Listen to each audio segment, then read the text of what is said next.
پوری آزادی ہے، وہ مندر میں جا کر ایشور کا نام لے سکتا ہے، یہ کہ سکھ کو گرو نانک کی عبادت کرنے کا پورا ادھیکار ہے، لیکن انہوں نے یہ کہا حجاب کے معاملے میں کہ یہ حجاب اسلام کا انیواریہ جز نہیں ہے، انیواریہ حصہ نہیں ہے۔ میرے پیارے ساتھیوں، جب ایسے ایسے لوگ ستے پر آ جائیں گے، ایسے ایسے لوگ کرسیوں پر آ جائیں گے تو ہماری ان چیزوں کا جنازہ ہی نکل جائے گا۔ لہذا مسلمانوں، سب سے پہلے اپنے اندر انقلاب پیدا کیجئے، اپنے اندر اصلاح پیدا کیجئے، خود کو بدلنے کی کوشش کیجئے، کیونکہ قرآن ہمیں تو یہی پیغام دیتا ہے، ان اللہ لا یغیر ما بقوم حتی یغیروا ما بانفسہم۔ خدا نے آج تک اس قوم کی حالات نہیں بدلی، نہ ہو خیال جس کو اپنے آپ کی حالات بدلنے کی۔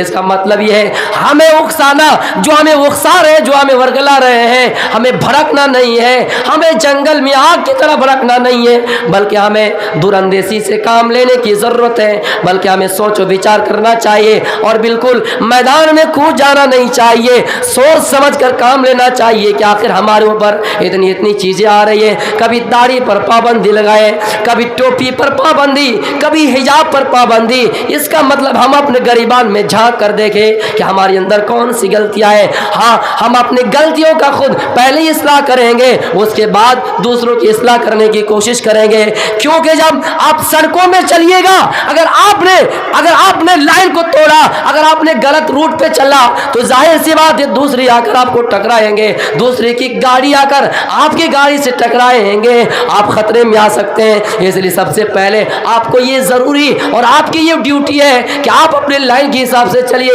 اس کے بعد کوئی اگر آپ کے اوپر کچھ کرتا ہے تو اس کے لیے راستہ نکالا جائے گا۔ میرے پیارے ساتھیوں، آپ یہ نہ سوچیں کہ آج حجاب کا مدعا ہے، یہ تو ایک شروعاتی ایک ٹیلر ہے، پکچر ابھی بہت باقی ہے۔ اپنے اندر ایمان پیدا کیجئے، اپنے اندر ایمان کو تازہ کیجئے۔ قرآن تو یہ کہتا ہے وَلَا تَهِنُوا وَلَا تَحْزَنُوا وَأَنْتُمُ الْأَعْلَوْنَ إِن كُنتُم مُؤْمِنِينَ۔ اے مسلمانوں، تم ہی سربلند رہو گے، تم ہی بادشاہ بنائے جاؤ گے، تم ہی دل کا بادشاہ بنائے جاؤ گے، تم ہی ملک کا بادشاہ بنائے جاؤ گے، شرط اپنے اندر ایمان پیدا کر لو۔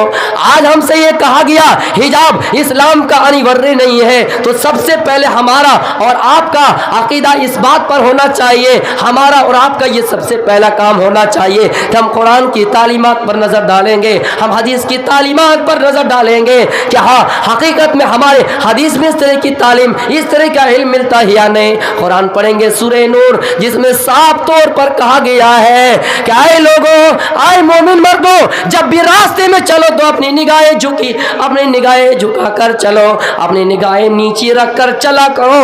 اور ہماری ماں بہنوں کو بھی یہی نصیحت کی ہے، قرآن نے یہ کہا ہے کہ جب بھی وہ راستے میں چلے خود پہلے احتیاط برتے، خود وہ اپنی نگاہ کو نیچے رکھ کر جائے۔ جب ہم اپنے آپ کو کنٹرول کر لیں گے تو ہمارے پیچھے کوئی نہیں لگ سکتا ہے، لیکن سب سے پہلے ہمیں اور آپ کو یہ ضروری بنتا ہے کہ ہم اپنے گریبان میں جھانک کر دیکھیں، ہم اپنی برائیوں کے اوپر جھانکیں اور جو ہمارے اندر غلطیاں ہیں اس کو ہم ختم کریں، اس کے بعد دوسروں کے پیچھے لگے۔ ہم تو جانتے ہیں کتنے ایسے سرکار آئیں گے، آتی جاتی سرکاروں سے کیا لینا، یہ تو آئیں گے، آج آئیں گے کل چلے جائیں گے، لیکن ہمارا اسلام باقی رہے گا، قرآن کی تعلیمات باقی رہیں گے، اسلام باقی رہے گا۔ میرے پیارے ساتھیوں، لاکھوں ایسے لوگ آئے جو اسلام کو مٹانے کی بات کی، اسلام کو مٹانے کی کوششیں کی، لیکن اسلام باقی رہا اور گھر گھر میں پہنچا۔ انشاءاللہ قیامت کی صبح تک اسلام گھر گھر پہنچتے رہیں گے، لیکن شرط ہے کہ ہم اپنے اندر ایمان پیدا کریں۔ جب ہم اپنے اندر ایمان نہیں پیدا کریں گے تو میرے بھائیوں ایک حدیث سن لیجئے، لا یبقى من الاسلام الا اسمہ، اسلام میں صرف نام کا باقی رہ جائے گا، اسلام صرف نام سے پہچانا جائے گا۔ ہاں، یہ پہچانا جائے گا اس کا نام خالق ہے، یہ پہچانا جائے گا اس کا نام جبار ہے، لیکن عمل سے نہیں پہچانا جائے گا۔ اس قوم کی صورتحال یہی ہو رہی ہے، اس قوم کی صورتحال ہی ہو گئے ہیں کہ ہم تو نام سے پہچانے جاتے ہیں لیکن عمل سے پہچانے نہیں جاتے ہیں۔ آئیے غیر مسلموں کو اگر ہم سے نفرت اور دشمنی ہے، کسی مسلمان کے دشمنی نہیں ہے، کسی مسلمان سے نفرت نہیں ہے، بلکہ مسلمان کے اچھے اعمال سے نفرت ہے، مسلمان کے اسلامی تعلیمات پر نفرت ہے۔ اس لیے مسلمانوں، سب سے پہلے آپ کو یہ ضروری ہے کہ ہم اپنے آپ کو پہلے انقلاب لائیں, ہم اپنے اندر سدھار لائیں. انشاءاللہ حالات ایسے آئیں گے بالکل امن و امان قائم ہوگا, ہمارے ملک میں امن و امان قائم ہو جائیں گے, اور یہ لاکھوں بھیڑیے پیدا ہوں گے اور یہ بھیڑیے چلے جائیں گے. آپ کو یاد ہوں گے وہ سارے واقعات, اس دنیا میں کتنے بڑے بڑے ظالم بادشاہ آئے, مسلمانوں کو نقصان پہنچانے کی بات کی, لیکن اللہ تعالیٰ نے ان کا سروناش کر دیا, زمین میں ان کو ملا دیے, مٹی میں دھسا دیے. اس لیے آپ نا امیدی اور مایوسی نہ ہوئیے. قرآن کہتا ہے لا تقنطوا من رحمت اللہ, اے لوگوں اللہ کی رحمت سے مایوسی نہ ہو جانا. آج ہمارے پاس مصیبت آئی ہے تو کل ختم ہوں گے, اور ظاہر سی بات ہے جو مصیبت آئی وہ ختم ہوں گے تو مزہ اسی وقت آئے گا, لیکن ہمیشہ اگر خوشیاں ہی خوشیاں مناتے رہیں گے تو مزہ نہیں آئے گا. آؤ ایک منتر آپ کے سامنے رکھ رہا ہوں فقہ آخرت کے سلسلے میں. وسر دیامانا, وہ ایشور ایسے ہوں گے جو بڑے رحم کرنے والے اور بڑا کرپالو ہوں گے. اس لیے آپ کو نا امیدی اور مایوسی ہونا نہیں ہے, اللہ پر آپ کو بھروسہ کرنا چاہیے. توکل علی اللہ, اللہ کی ذات پر بھروسہ کرنا چاہیے.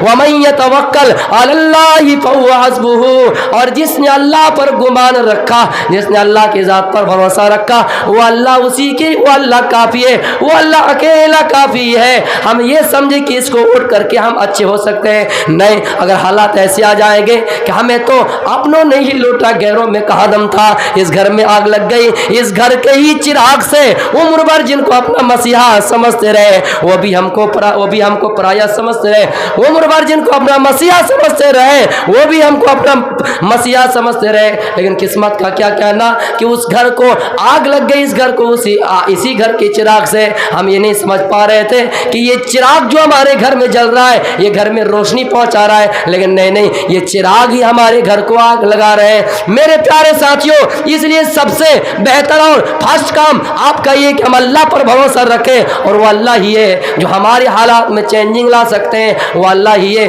جو ان قوموں کے درمیان ان قوموں کے درمیان تبدیلی لا سکتے ہیں. کیونکہ اللہ تو یہ کہتا ہے جب قوم سرکس میں آ جائیں گے, جب قوم برائی کے دلدل میں پھنس جائیں گے, جب قوم 500 روپے لے کر اپنے ضمیر کا سودا کر دیں گے, اپنے ایمان کو بیچ دیں گے, اللہ اس جگہ پہ دوسرے قوم کو مسلط کریں گے. اس لیے سب سے پہلے آپ کی یہ ذمہ داری ہے, آپ کا یہ کام ہے کہ آپ اللہ پر بھروسہ کرتے رہیے. میرے پیارے ساتھیوں, اس منتر میں کہا گیا وسر دیامانا, وہ ایشور پر رحم کرنے والے ہیں, سب کو معاف کرنے والے ہیں. ہاں, یہ جو ہمارے سامنے حالات گزر رہے ہیں, کبھی ہمارے اوپر اس چیز پر پابندی, کبھی اس چیز پر پابندی, تو ہمیں اللہ ہی پر دعا اور بھروسہ رکھنا چاہیے, اور یہ دعا کرنی چاہیے اللہ اس بھارت میں امن و امان قائم کر دے, ہندو مسلمان کے درمیان بھائی چارہ قائم کر دے, اور یہ دن دیکھنا نہ پڑے کہ تبریز انصاری کو مار دیا گیا. ان کی بھی بیوی تھی, ان کے بھی ماں تھے, ان کے بھی باپ تھے, ان کی آنکھوں میں ان کے دل میں کیا بیت رہی ہوگی. قاری اویس کو, اخلاق کو, ان تمام لوگوں کو ماب لنچنگ کے ذریعے ہتھیا کر دیے گئے. یہ دن دیکھنا نہ پڑے. یا اللہ ہمارے ملک میں امن و امان اور ساز گھر پیدا کر دے. یا اللہ اس دنیا میں جو لوگ حیوانیت کے شکار ہو چکے ہیں, یا اللہ ان کے دل میں انسانیت ڈال دے. یا اللہ دعا کرنی چاہیے, ہو سکتا ہے اللہ غفور رحیم ہے, ہماری دعا کو بخش بھی سکتا ہے اور ہمیں معاف بھی کر سکتا ہے, لیکن شرط ہے ہم اپنے اندر انقلاب پیدا کریں, شرط ہے کہ ہم اپنے آپ کو پہلے سدھاریں. مسلمانوں, سب سے پہلے ضروری ہے کہ ہم اپنے آپ کو دیکھیں, اس کے بعد دوسری کے پیچھے لگے. یہ قوم کی حالات آج اس لیے ایسے ہوئے ہیں کہ یہ قوم انتشار ہے, یہ قوم بٹی ہوئی قوم نظر آ رہی ہے. ایک ہندو بھی آج یہ کہہ رہے ہیں کہ دنیا میں ہم نے گھوما, پوری دنیا گھومی, پوری دنیا کا مظاہرہ اور مشاہدہ اپنی آنکھوں سے کیا, لیکن سب سے زیادہ بٹی ہوئی قوم کوئی اگر نظر آئی تو مسلمان ہے. کسی قوم کے درمیان اگر سب سے زیادہ انتشار پایا گیا, کسی قوم کے درمیان سب سے زیادہ نا اتفاقی پائے گئے, وہ مسلمان قوم ہے جو ایک پلیٹ فارم پر قائم نہیں ہے. ہمارا بھائی الیکشن میں اٹھتا ہے, کوئی اسی پارٹی سے دوسرا بھائی اس کے مخالف کھڑا ہو جاتا ہے. ان قوموں کو اپنوں سے جلن ہے, ان قوموں کو اپنے سے جلن ہے. یہ قوم یہ نہیں چاہتی کہ ہمارا بھائی آگے بڑھے. میرے پیارے ساتھیوں, اس لیے آپ کو انتشار پر نہیں بٹنا ہے. یہ ہے ایمان, یہ ہے ایمان. اور تازہ ایمان کو تازہ کرنے کا ذریعہ ہم چاہے کسی کو ہی, ہم چاہے کسی غریب, ہم چاہے کسی یتیم, ہم چاہے کسی لاچار کو ہی ووٹ کریں, لیکن شرط ہے کہ ہم اپنے اندر اتفاق پیدا کریں, تب ہمارے اندر ایمان میں اضافہ ہوگا, ایمان تازہ ہوگا. اے مسلمانوں, اور اللہ پر ہمیں بھروسہ رکھنا چاہیے. اللہ ہمیں معاف کر دے. مسلمانوں آؤ, میں فکر آخرت سے جڑنے کے لیے آپ کو ایک پلیٹ فارم پر قائم کر رہا ہوں. ایک پلیٹ فارم پر آنے سے ہمارے اور آپ کے حالات ایسے ہوں گے جب ہمارے اس دیش میں انگریزوں نے قبضہ جمایا. ہم ہی تھے, آپ ہی تھے جنہوں نے سب آپس میں ایکتا ہو کر, جنہوں نے آپس میں ایک ہو کر انگریزوں کو اس ملک سے بھگانے میں کامیابی حاصل کیے. ہم ہی تھے جنہوں نے اس دیش میں ایکتا ہونے کے لیے اپنا خون بہائے. میرے پیارے ساتھیوں, آج اسی طرح سخت ضرورت ہے بھارت کو بچانے کے لیے, بھارت کے سنویدھان کو بچانے کے لیے کہ ہم ایک پلیٹ فارم پر قائم ہیں اور اللہ پر بھروسہ رکھنا چاہیے, دعا کرنی چاہیے. آئے اللہ, ہمارے بھارت میں جو یہ دہشت گردی, بھارت میں خون خرابہ, آپس میں ایک دوسرا انتشار پر بٹے ہوئے ہیں, یہ اللہ سب کو ایک پلیٹ فارم پر قائم. وَسُرْدَ یَمَانَ, وہ ایشور بڑے رحم کرنے والے ہوں گے, وہ ایشور بڑے رحم کرنے والے ہوں گے. آئیے, موسیٰ علیہ السلام کے زمانے میں جب قحط سالی آ گیا, کافی دنوں سے بارش نہیں ہو رہی ہے, پانی نہیں ہو رہا ہے.